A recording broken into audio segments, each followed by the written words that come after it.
Em 485 a.C., quando conquistada pelos babilônios, Israel era uma terra árida, onde os poucos camponeses que a habitavam davam duro para sobreviver. Esta era a terra que Deus havia prometido para Abraão, Isaque e Jacó, e aos seus descendentes para sempre. Toda a terra que você está vendo, darei a você, Abraão, e a sua descendência para sempre. A terra não poderá ser vendida definitivamente, porque ela é minha. O povo que orgulhosamente habitava a terra prometida foi dizimado, espalhado e levado à Babilônia, onde passou 70 anos, conforme predito por Jeremias. Toda esta terra se tornará uma ruína desolada, e vocês estarão sujeitos ao rei da Babilônia durante 70 anos. Muitos judeus haviam voltado a Jerusalém para reerguer o templo, mas o resto da cidade estava em ruínas, suas paredes derrubadas e portões queimados. Em meio à desolação, Deus inspirou o profeta Zacarias a proferir uma das profecias mais notáveis já registradas. Ela predizia o período bíblico conhecido como os últimos dias. Farei de Jerusalém uma taça que embriague todos os povos ao seu redor. Farei de Jerusalém uma pedra pesada para todas as nações. O cumprimento dessa profecia após o admirável renascimento de Israel em 1948 é constatado pelo mundo todo. Exatamente como previsto na Bíblia, ao invés de Nova York, Berlim ou Moscou, a pequenina Jerusalém é o fardo maior dos países do mundo. O peso que ela tem é tal que o Conselho de Segurança das Nações Unidas dedicou quase 1/3 das suas deliberações a Israel, que representa apenas 1/1000 da população mundial.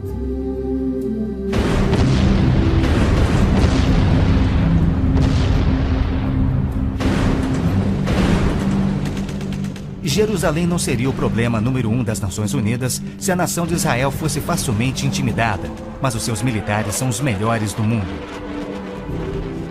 Naquele dia farei que os líderes de Judá sejam semelhantes a um braseiro.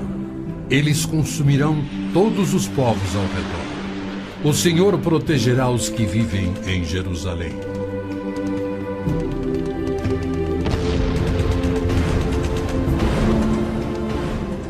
E exatamente como previsto, Israel tem devorado quem o ataca, vencendo todas as guerras, apesar de enormes desvantagens.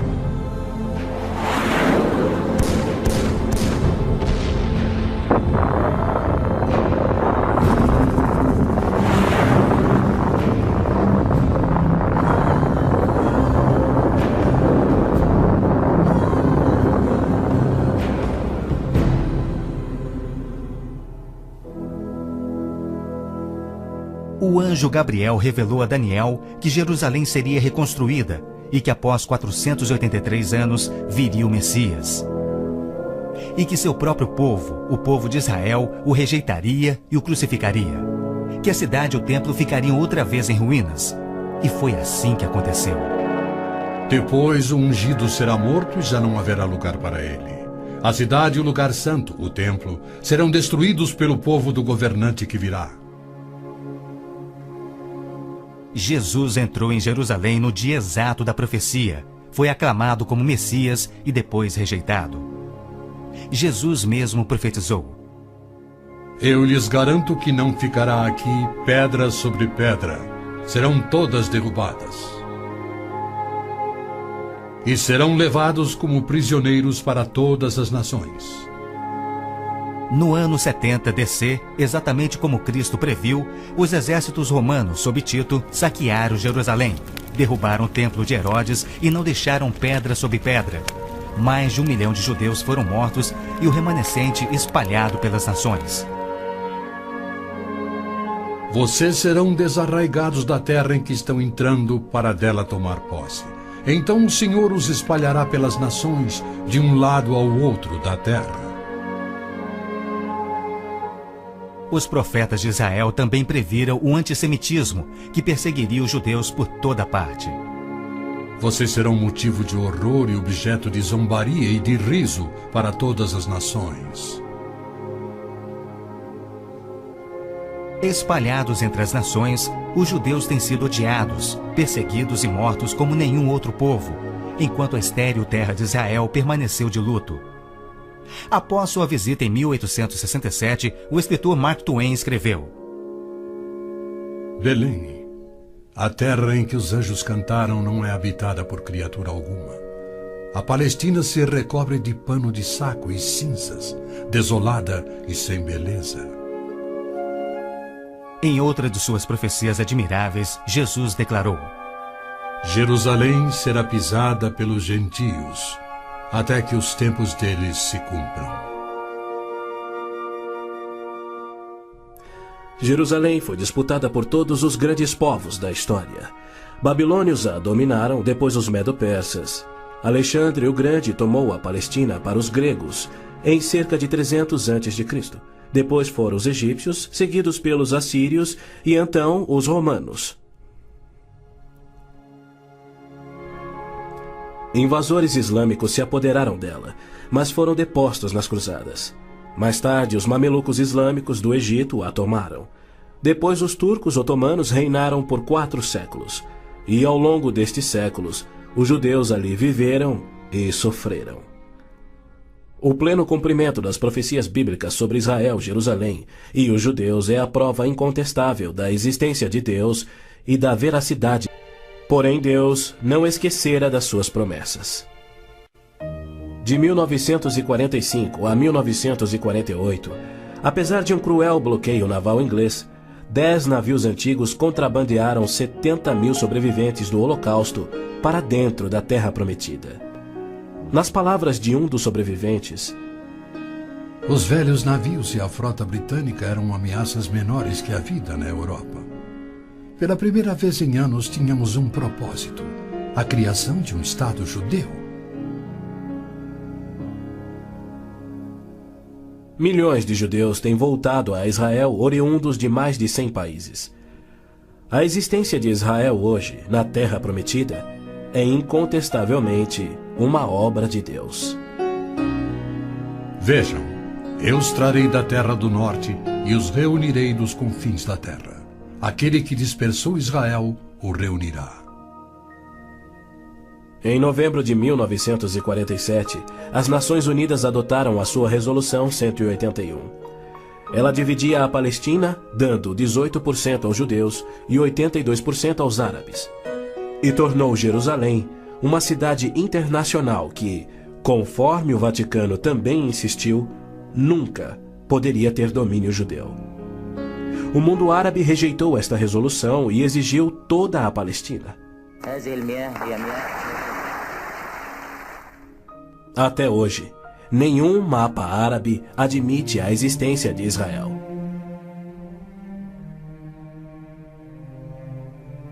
Em 14 de maio de 1948, Israel declarou sua independência. E foi imediatamente invadido por 6 nações árabes. Seus soldados eram várias vezes mais numerosos que os colonos judeus e tinham superioridade indiscutível em armas, tanques e aviões. Tendo recebido da ONU uma faixa estreita e indefensável de terra, rodeada de inimigos dispostos a exterminá-lo, Israel deveria ter sido aniquilado. Porém, para a surpresa do mundo inteiro, que torcia para os seus inimigos, os colonos israelenses derrotaram os que buscavam destruí-los, exatamente como Deus prometera. E assim tem acontecido em guerra após guerra, à medida que seus inimigos têm tentado aniquilar Israel. Sim, é isto mesmo. A aniquilação é o seu propósito declarado. Os muçulmanos têm como dever religioso a exterminação dos judeus. Eles sonham com sua destruição e promovem festividades para honrar os assassinos dos inocentes cidadãos de Israel. O fundamentalismo islâmico começa a varrer o nosso mundo. O próprio Maomé declarou: A última hora não virá antes que os muçulmanos lutem contra os judeus e os muçulmanos os matem. Mas por que a imprensa chama os terroristas muçulmanos de radicais e extremistas? Na verdade, Eles apenas estão sendo fiéis ao islamismo. O Corão ordena: não tomeis por confidentes amigos os judeus nem os cristãos. Matai os idólatras, os não muçulmanos, onde quer que os acheis. Capturai-os, acossai-os e espreitai-os. Líderes muçulmanos, religiosos e políticos ameaçam os judeus como fazia Hitler na TV, pelo rádio e alto-falantes nas ruas e nas mesquitas. Quando Gaddafi brada: a batalha de Israel será tal que Israel deixará de existir, ele fala por todos. O extermínio de Israel é transmitido aos muçulmanos desde o aleitamento. Um ministro da educação da Síria escreveu: o ódio com que doutrinamos as mentes dos nossos filhos desde o parto é sagrado. Um livro-texto de adolescentes egípcios declara: Israel não viverá se os árabes forem firmes no seu ódio. E um livro de pré-adolescentes diz: os árabes não desistem de trabalhar em prol do extermínio de Israel. É uma loucura Israel tentar firmar acordos de paz com inimigos como estes, mas a pressão mundial o obriga a isto. Na Guerra de Yom Kippur de 1973, milhares de tanques atravessaram simultaneamente o Sinai, oriundos do Egito, e descendo o Golã a partir da Síria num ataque surpresa cuidadosamente orquestrado. As forças militares de Israel estavam todas de licença, celebrando a mais sagrada de suas festas religiosas, levando, portanto, 3 dias para que se mobilizassem. 300 mil israelenses enfrentaram 1,2 milhões de árabes. Escapando por um fio da derrota, Israel sofreu pesadas baixas. Mas, em cumprimento incontestável da admirável profecia de Zacarias, de que as tropas judias seriam como fogo que consumiria as nações vizinhas, Israel expulsou seus inimigos. Em retaliação por ter se defendido, 61 nações romperam relações diplomáticas com Israel, enquanto nenhuma nação repreendeu os árabes por seu ataque surpresa. Este tenso e custoso estado de alerta de Israel tem sido manipulado de modo a acusá-lo de perpetrador de violência infundada contra vizinhos amantes da paz. O antissemitismo é uma força motriz da mídia mundial, que é muito influenciada pelo dinheiro do petróleo. Não se veicula nenhuma crítica aos árabes e suas repetidas ameaças de extinção de Israel. Quando Israel deportou 400 terroristas do Hamas e do Jihad Islâmico por terem matado e mutilado centenas de seus civis, foi criticado pela mídia internacional e censurado pelas Nações Unidas. Mas quando o Kuwait deportou 300 mil palestinos, em sua maioria civis inocentes, a mídia fez pouco caso e as Nações Unidas ignoraram o fato. As Nações Unidas são flagrantemente pró-árabes e contra Israel. As chamadas Forças de Paz das Nações Unidas no Líbano abrigaram terroristas da OLP, ofereceram suas instalações para treinar terroristas, forneceram equipamento militar e auxiliaram as equipes de terroristas a caminho de atacarem Israel. Quando Israel se viu pressionado a ponto de invadir o sul do Líbano para expulsar a OLP, descobriu na área das Nações Unidas estoques suficientes de armamentos para sustentarem uma invasão de 1 milhão de homens. E a maioria, incrivelmente, era avançada demais para ser operada pela OLP e era obviamente destinada a uma invasão soviética. A ONU já condenou Israel mais de 370 vezes por ter se defendido, porém nunca condenou os terroristas ou os seus agressores. 2 anos após a Olimpíada de Munique, em que a OLP assassinou 11 atletas israelenses, Arafat, o seu líder, foi convidado para falar na Assembleia Geral da ONU. E foi recebido como herói, embora clamasse pela extinção de Israel.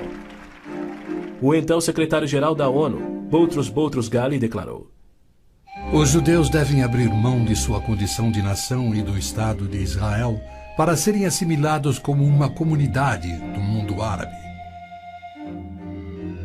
O Domo da Rocha, no cume do Monte Moriá, está situado no coração de Jerusalém. Esta edificação de 141 mil metros quadrados inspira paixões tão explosivas que pode ser o estopim da Terceira Guerra Mundial a qualquer instante. Foi ali que Abraão obedientemente construiu um altar e colocou sobre ele o seu filho Isaque, disposto a oferecê-lo como sacrifício a Deus. Mas Deus o impediu e proveu um carneiro para substituir a Isaque. 900 anos mais tarde, há cerca de 3.000 anos, o rei Davi comprou aquele terreno santo de Araúna, o Jebuseu, para poder edificar ali um altar a seu Deus. E foi ali que Salomão construiu o primeiro templo. Do templo judeu, destruído por 2 vezes, não resta nada. Em seu lugar se ergue o Domo da Rocha, um imenso monumento ao deus islâmico da lua, o antissemita Alá.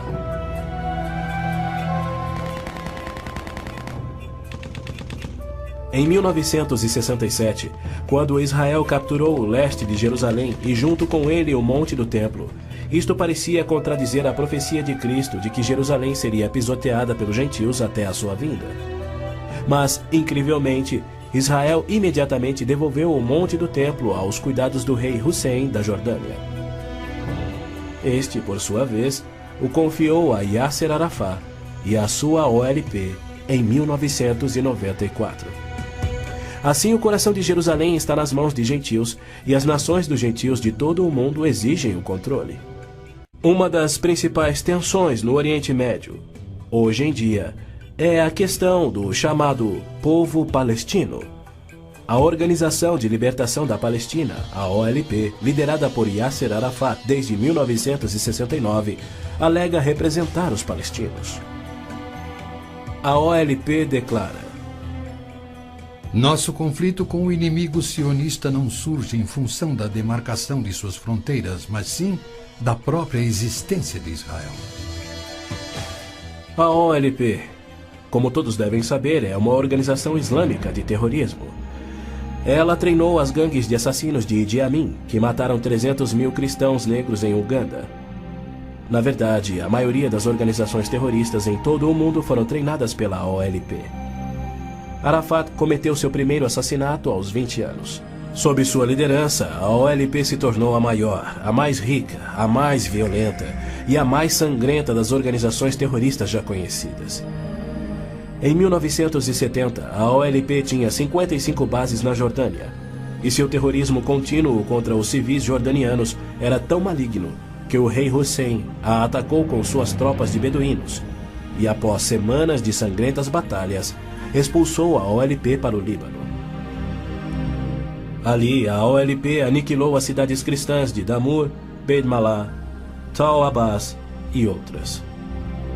A mídia fez vistas grossas ao seu reinado de terror no Líbano. A imprensa internacional foi ameaçada e se manteve em silêncio. Os que ousaram divulgar a verdade tiveram mortes brutais. Larry Buckman e Sean Turan, da TV ABC, Mark Trion, da rádio belga Livre, Robert Pfeffer, da revista Der Spiegel, e outros. Cerca de 300.000 civis libaneses foram mortos e mais de 100.000 das jovens sobreviventes foram engravidadas por estupros da OLP antes que Israel a expulsasse. Porém, novamente, Israel foi censurado.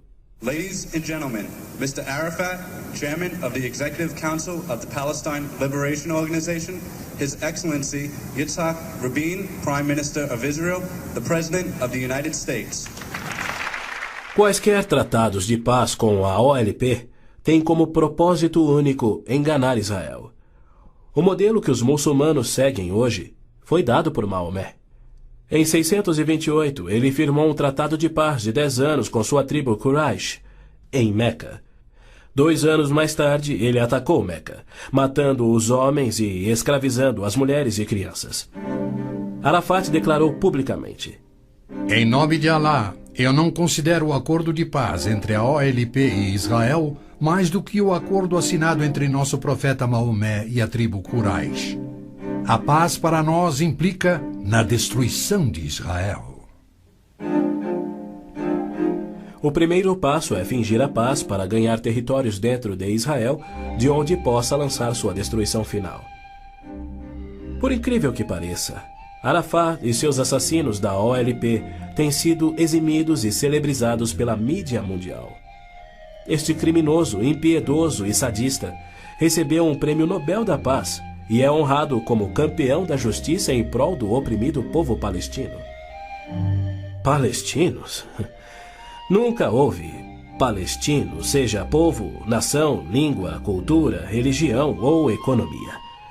As alegações de serem descendentes de um povo palestino que supostamente habitou uma terra chamada Palestina por milhares de anos não passa de uma mentira intencional. A terra era chamada Canaã e era habitada por cananeus. E o que fora Canaã tornou-se a terra de Israel quando Deus a entregou ao seu povo. Porém, uma história revisada que oculta a verdade é promovida nas melhores enciclopédias e livros, incluindo publicações cristãs. Aqueles que hoje se denominam palestinos são árabes, por berço, língua, religião islâmica e cultura. A origem do termo Palestina provém dos filisteus, os arqui-inimigos do antigo Israel.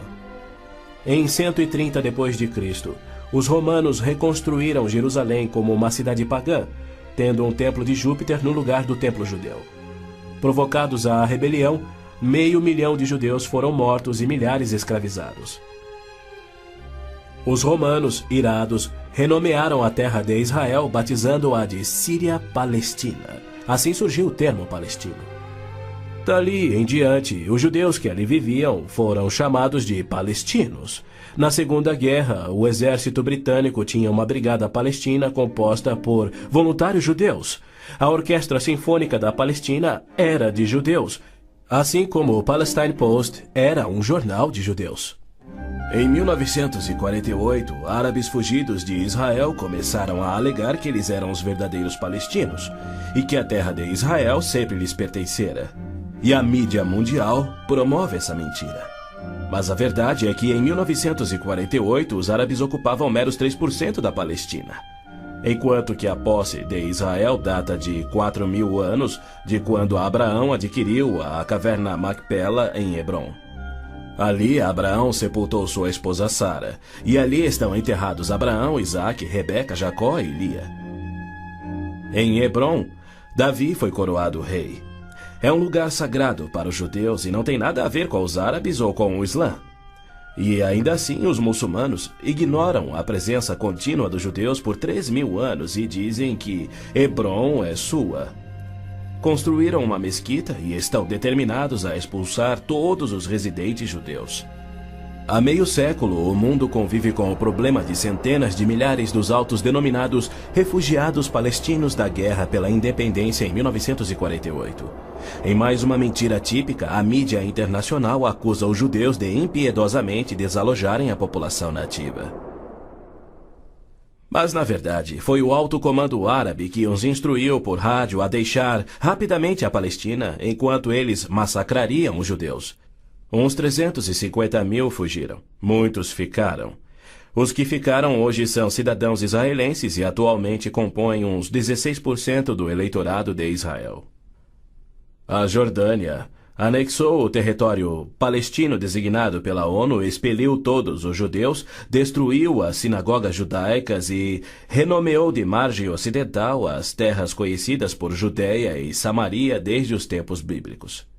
Apesar dos milhões de dólares em jazidas de petróleo e uma área terrestre 700 vezes maior do que a de Israel, as nações árabes se recusam a aceitar quaisquer refugiados de 48 e a dar-lhes vida normal. Somando milhões devido à sua alta taxa de natalidade, hoje eles são restritos a vergonhosos acampamentos de refugiados em Gaza, Jordânia, Líbano, Síria e na margem ocidental. Estes infelizes são mantidos assim para que seu infortúnio seja exibido como propaganda. Por outro lado, o recém-formado Estado de Israel, cuja população somava 600.000, absorveu rapidamente 820.000 refugiados judeus que fugiam das terras árabes, onde por 13 séculos, desde o advento do islamismo, eram sujeitados a surras e cusparadas nas ruas e mercados. Centenas foram brutalizados ou mortos pelos muçulmanos em surtos imprevisíveis de violência e tiveram suas posses confiscadas. O renascer de Israel propiciou um refúgio acolhedor para o qual fugiram. Israel já assimilou milhões de imigrantes. Mais de 1 milhão de refugiados ficaram sob o domínio de Israel nos acampamentos em 1967, na Guerra dos 6 Dias. Israel lhes oferece terras estatais, eletricidade, água, esgoto, pavimentação e escolas, e já construiu 9 complexos residenciais para abrigar 10 mil famílias. As nações árabes, incrivelmente, se opõem ao auxílio que Israel oferece aos seus refugiados. Ainda mais incrível é que as Nações Unidas adotam anualmente as seguintes surpreendentes resoluções.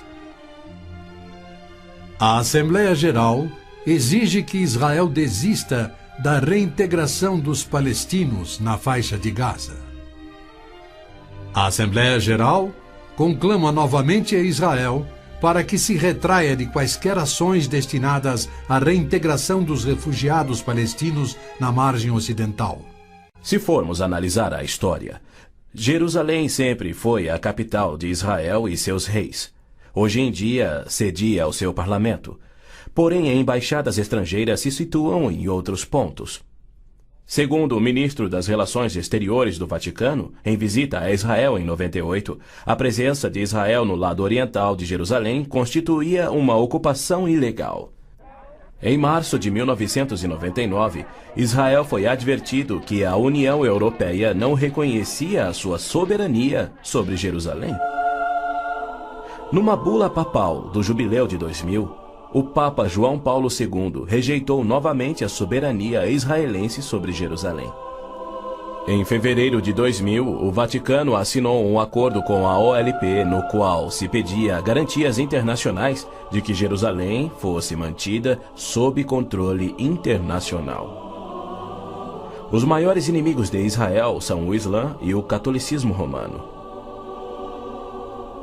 João Paulo II tem calorosamente recebido o fascínora Yasser Arafat diversas vezes, até mesmo quando estava no auge de sua carreira como um dos assassinos e criminosos mais notórios do mundo.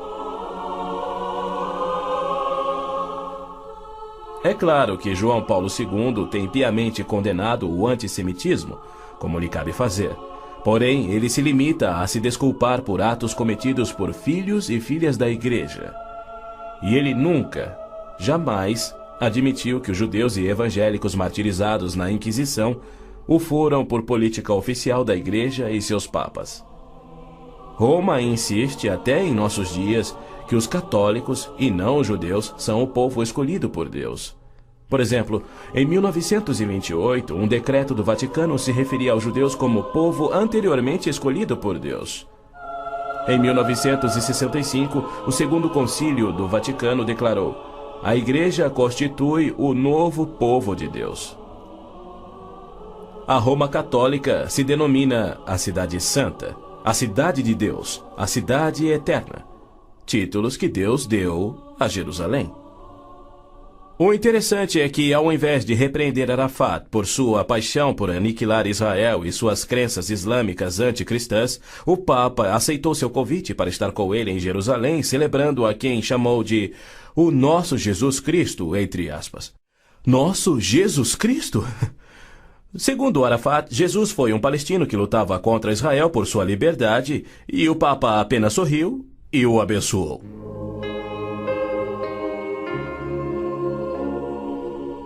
Os judeus culpam a Cristo e aos cristãos pelo antissemitismo do catolicismo romano. Mas o catolicismo, com seu falso evangelho de obras, sacramentos, purgatório e indulgências, não representa o cristianismo bíblico. Nenhum cristão verdadeiro poderia ser antissemita. Jesus foi um judeu. Inclusive, a Igreja Católica matou muito mais evangélicos do que judeus. O Papa Inocêncio III massacrou por completo a cidade de Béziers, na França. Morreram cerca de 60 mil cristãos albigenses.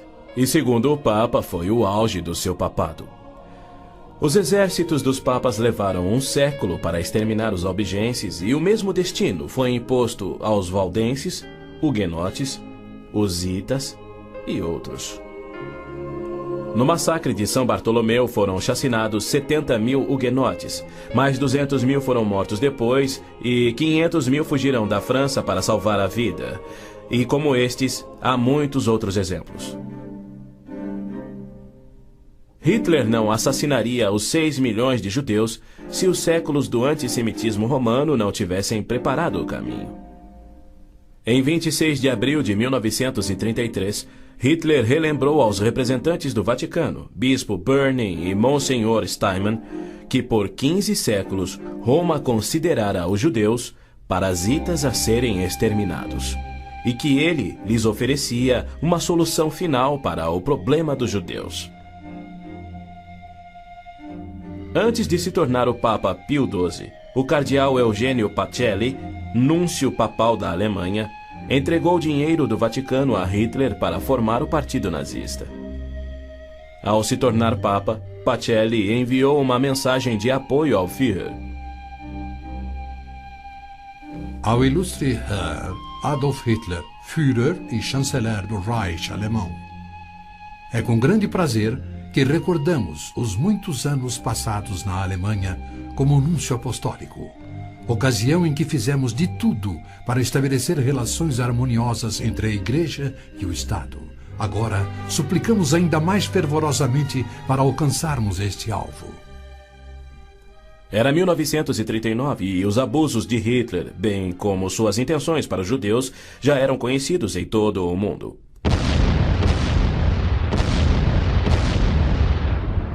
Foi em janeiro daquele ano que Hitler declarou que a guerra resultaria na, abre aspas, exterminação da raça judaica, fecha aspas. Die Völker noch einmal in einen Weltkrieg zu stürzen, dann wird das Ergebnis nicht der Sieg des Judentums sein, sondern die Vernichtung der jüdischen Rasse in Europa.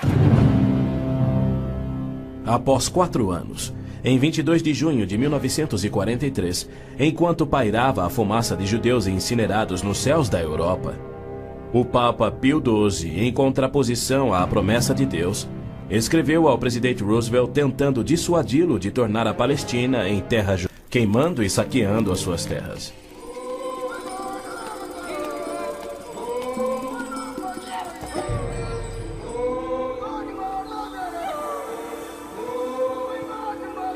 No sul do Sudão, milhões de cristãos negros estão sendo privados de alimento, escravizados e até mortos pelo governo islâmico do norte. É verdade que os judeus foram mortos durante as cruzadas, mas isso foi contra o ensinamento de Cristo e seu divino exemplo.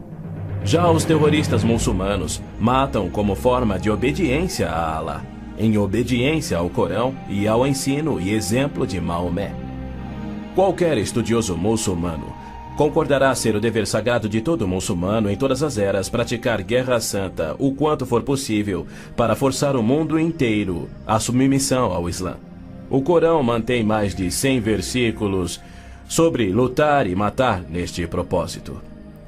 Porém, a mídia internacional insiste em descrever o Islã como religião pacífica.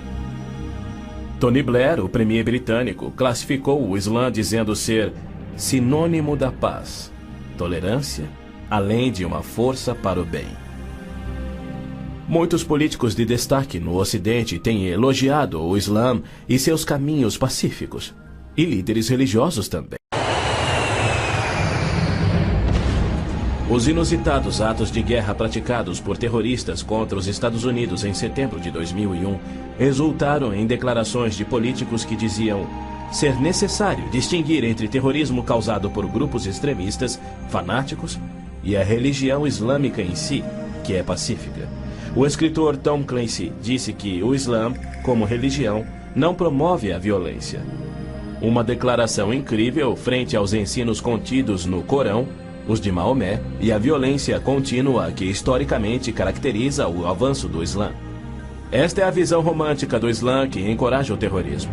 Para esses criminosos, Arafat é a prova viva das recompensas conferidas aos que aspiram ao terrorismo. Ele é o mais vil e bem-sucedido terrorista da história. A OLP detinha o recorde do maior sequestro aéreo, 4 aeronaves numa única operação, apenas igualado em 2001. O maior número de reféns, 300 pessoas na mesma operação e outros recordes que se mantêm até hoje. O número de pessoas baleadas num aeroporto, o maior resgate pago, 5 milhões de dólares pagos pela Lufthansa. A maior diversidade de alvos, 40 aeronaves de passageiros civis, 5 navios de passageiros, 30 embaixadas ou missões diplomáticas. além de incontáveis fábricas, depósitos de combustível, etc, etc, etc. Ao invés de ser julgado como réu em corte internacional, assim como os nazistas e líderes sérvios, os sangrentos atos de Arafat atraíram a ONU, a União Europeia e incontáveis líderes políticos e religiosos para o seu lado contra Israel e lhe outorgaram o Prêmio Nobel da Paz. O que confere a pilotos habilidosos a coragem e o ímpeto de se apoderarem de jatos comerciais e arremetê-los contra edifícios civis ou militares. Ou outros que se suicidam explodindo ônibus em Tel Aviv. Somente uma coisa: a garantia islâmica do paraíso para os que morrem na jihad. Aos mártires, o Islã promete um palácio de marfim contendo 70 mansões, cada mansão contendo 70 casas e em cada casa uma cama com 70 lençóis. E em cada lençol uma linda virgem que recupera sua virgindade a cada vez que o mártir a possui. Lhe é prometido que o seu apetite para o sexo e alimento será igual ao de 100 homens. Os meninos muçulmanos ouvem essa promessa desde a infância. Ela lhes confere a coragem inconsequente que os faz treinar e executar ações terroristas suicidas para infligir morte e destruição sobre os chamados inimigos de Alá.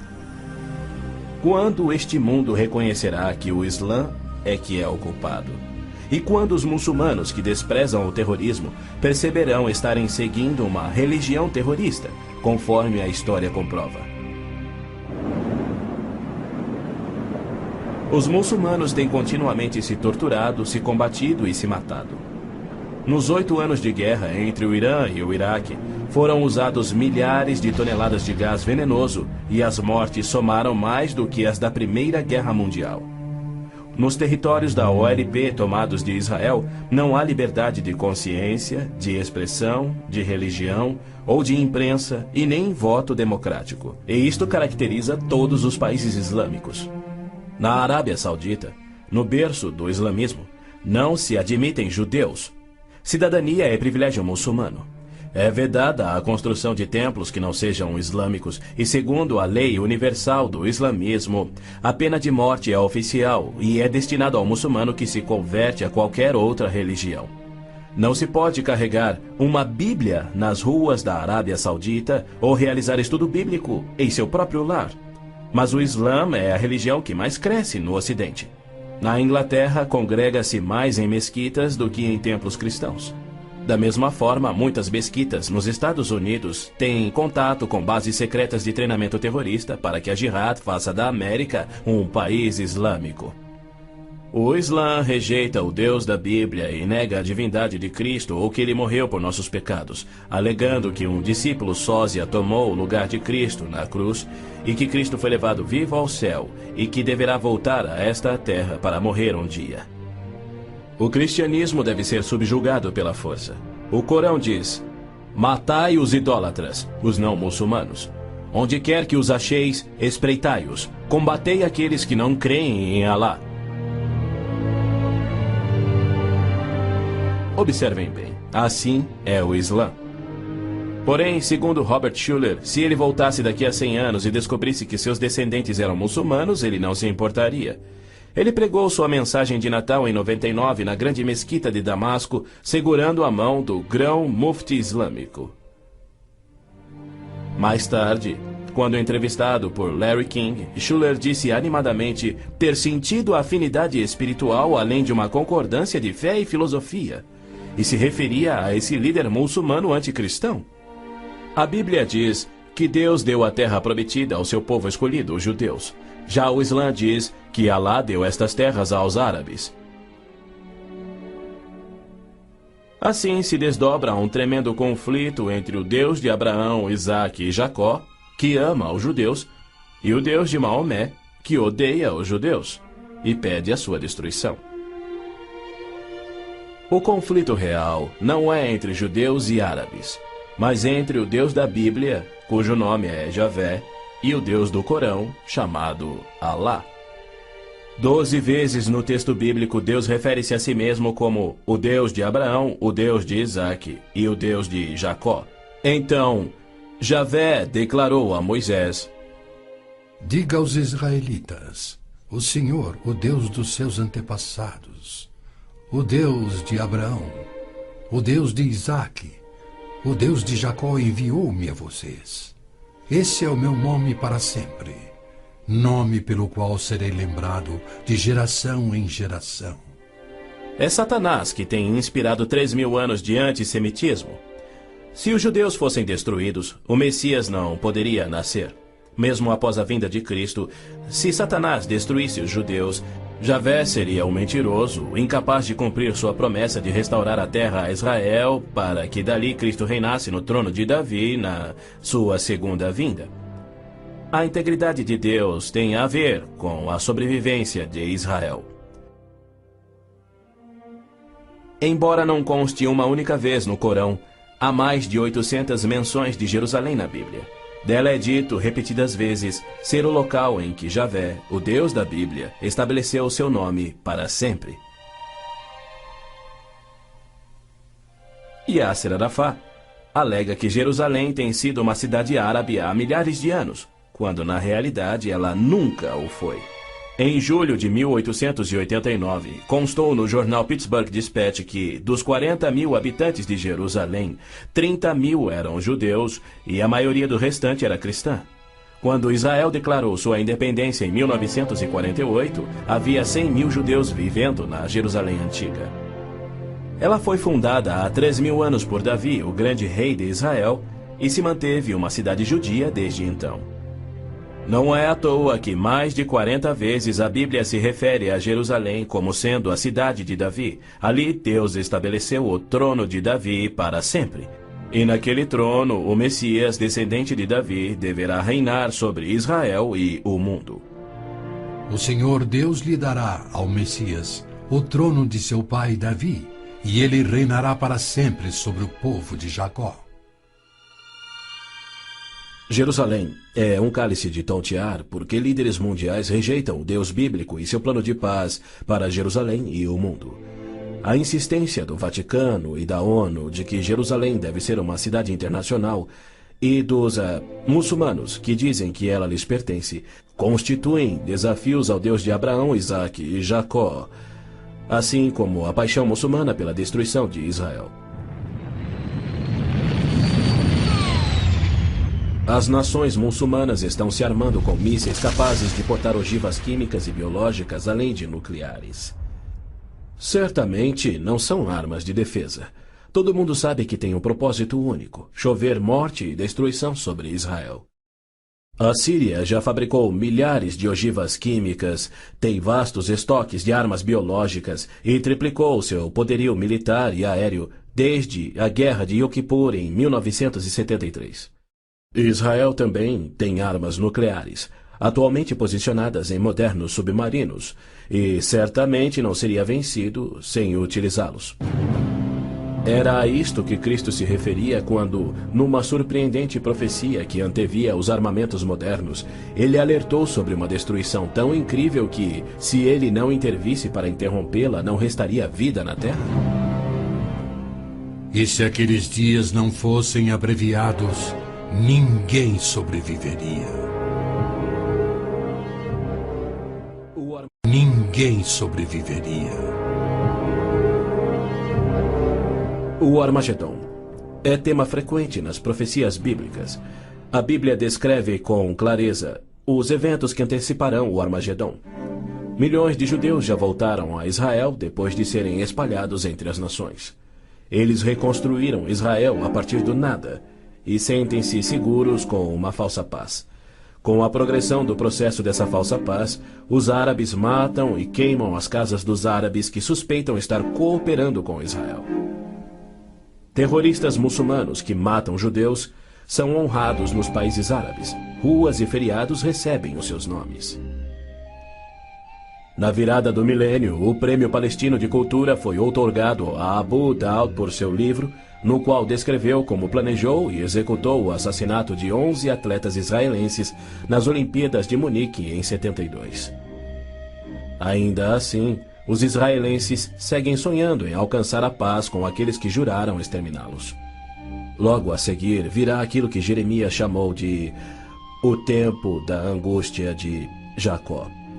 exércitos do mundo, sob o anticristo, serão trazidos ao Armagedom por Javé, no intento de puni-los por terem odiado, perseguido e matado o seu povo Israel, e para disciplinar Israel por sua descrença. Você, anticristo, avançará contra Israel, o meu povo, nos dias vindouros. Trarei você contra a minha terra para que as nações me conheçam, e todas as pessoas da face da terra tremerão diante da minha presença. Reunirei todos os povos para lutarem contra Jerusalém. Depois, o Senhor sairá para a guerra contra aquelas nações. As frases "a minha presença" e "o Senhor sairá para a guerra" indicam que Deus mesmo virá salvar Israel no Armagedom. Zacarias diz: Deus virá como um homem ressurreto que foi traspassado. Este só pode ser o Messias, a quem Isaías chamou Deus poderoso, o Pai eterno. Ouça novamente as previsões dos profetas judeus sobre a rejeição do Messias, sua crucificação pelo seu povo e sua morte pelos pecados do mundo. Perfuraram minhas mãos e meus pés na crucificação. Foi desprezado e rejeitado, eliminado da terra dos viventes. Por causa da transgressão do meu povo, ele foi golpeado. Então o ungido será morto e já não haverá lugar para ele, apenas para os pecados do mundo. Em consonância com os profetas de Israel, João nos revela o Armagedom no último livro da Bíblia e nos mostra Cristo voltando do céu para destruir o anticristo, exatamente como Paulo também profetizou. Vi os céus abertos e diante de mim um cavalo branco, cujo cavaleiro se chama Fiel e Verdadeiro. Seus olhos são como chamas de fogo, e seu nome é Palavra de Deus. Então vi a besta, o anticristo, os reis da terra e os seus exércitos, reunidos para guerrearem contra aquele que está montado no cavalo e contra o seu exército. Mas a besta foi presa, e com ela o falso profeta. Os dois foram lançados vivos no lago de fogo.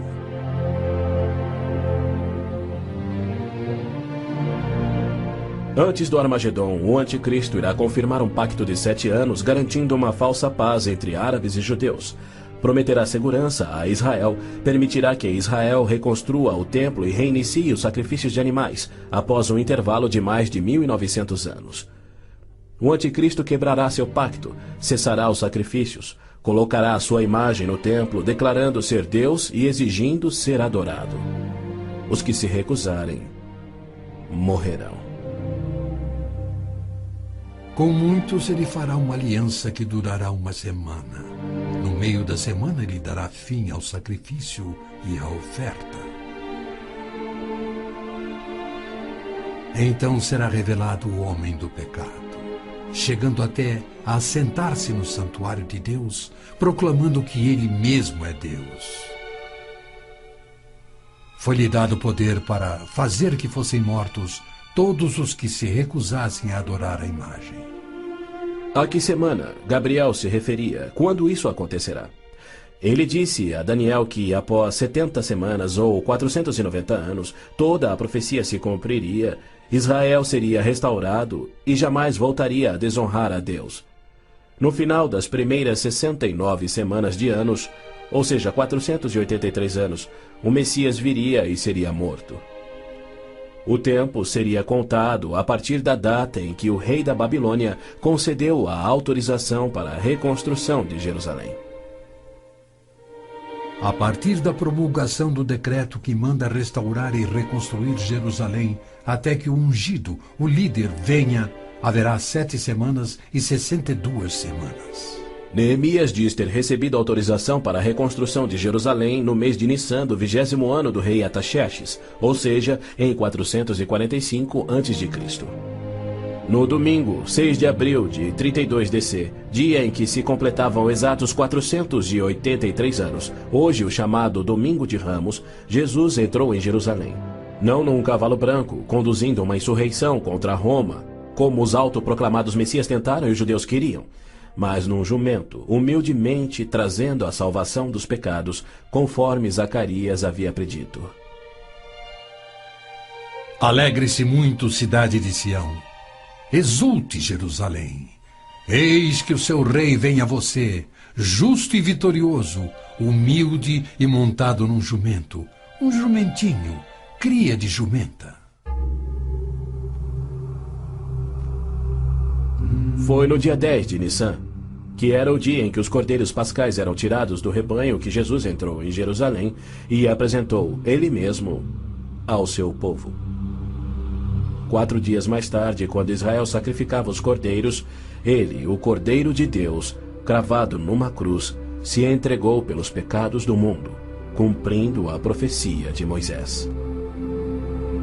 No 14º dia do mês, quando toda a comunidade de Israel irá sacrificar o cordeiro ao pôr do sol. É fato histórico indiscutível que Jesus entrou em Jerusalém num jumento no dia profetizado, foi aclamado como Messias, foi rejeitado por Israel e crucificado conforme os profetas haviam predito. Como resultado, foram postergados os planos que Deus tinha para Israel na 70ª semana de Daniel.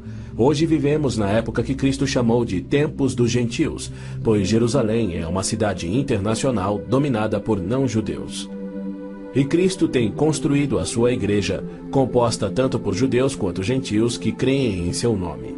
Somente quando esta igreja for arrebatada para os céus, conforme prometido por Cristo, é que terá início a 70ª semana de Daniel. Israel tem profundos problemas espirituais e morais, há hostilidade entre judeus religiosos e seculares e uma desilusão crescente com o judaísmo, especialmente entre a juventude. Israel sofre com drogas, pornografia, prostituição, juventude rebelde, estupros, roubos e assassinatos. Israel precisa se voltar em arrependimento para o Deus de Abraão, Isaque e Jacó. Mas os rabinos nada têm para oferecer aos pecadores arrependidos. Exatamente como Oséias profetizou, eles não fazem sacrifícios pelo pecado há 1900 anos, pois não têm um templo. Pois os israelitas viverão muitos dias sem rei e sem líder, sem sacrifício. Foi Deus quem profetizou essa condição. Por que ele permitiria que seu povo escolhido ficasse sem sacerdócio e sem templo no qual oferecer os sacrifícios pelos pecados que ele havia ordenado? Isso só faz sentido se o sacrifício de Cristo na cruz cumpriu todos os sacrifícios do Velho Testamento que já não são mais necessários. Caso contrário, Deus abandonou o seu próprio povo e todo o mundo sem recurso para o pecado. E isso ele nunca faria. As escrituras hebraicas contêm mais de 300 profecias, indicando quando e onde o Messias nasceria e como reconhecê-lo quando ele viesse. Cada uma destas foi especificamente cumprida ao pé da letra na vida, morte e ressurreição de Jesus de Nazaré. Se ele não for o Messias, então não existe o Messias. Pois foi Cristo que, no dia exato, revelado pelo anjo Gabriel a Daniel, entrou em Jerusalém num jumento, foi aclamado Messias, depois rejeitado e crucificado conforme profetizado. Segundo as escrituras do próprio povo de Israel, aqueles que esperam a primeira vinda do Messias já estão atrasados em 1900 anos. A única esperança de Israel está na sua segunda vinda, e podemos ter certeza de que, havendo gerado a nação de Israel, Deus irá cumprir o seu propósito. Havendo gerado a nação de Israel, Deus irá cumprir o seu propósito. Pois ele declara: Pode uma nação nascer? Acaso faço chegar a hora do parto e não faço nascer, diz o Senhor? Acaso fecho o ventre? Tragicamente, muitos judeus só crerão no seu Messias no Armagedon. Quando Javé aparecer em pessoa para salvar Israel da destruição pelos exércitos, eles reconhecerão finalmente ser o Messias, aquele que foi traspassado e morto pelos seus pecados e que ressuscitou como o próprio Messias predito pelos seus profetas, a quem rejeitaram. Então todos os judeus ainda vivos irão crer. Mas para todos aqueles, judeus e gentios, que morrerem sem crer nele, tragicamente não restará esperança.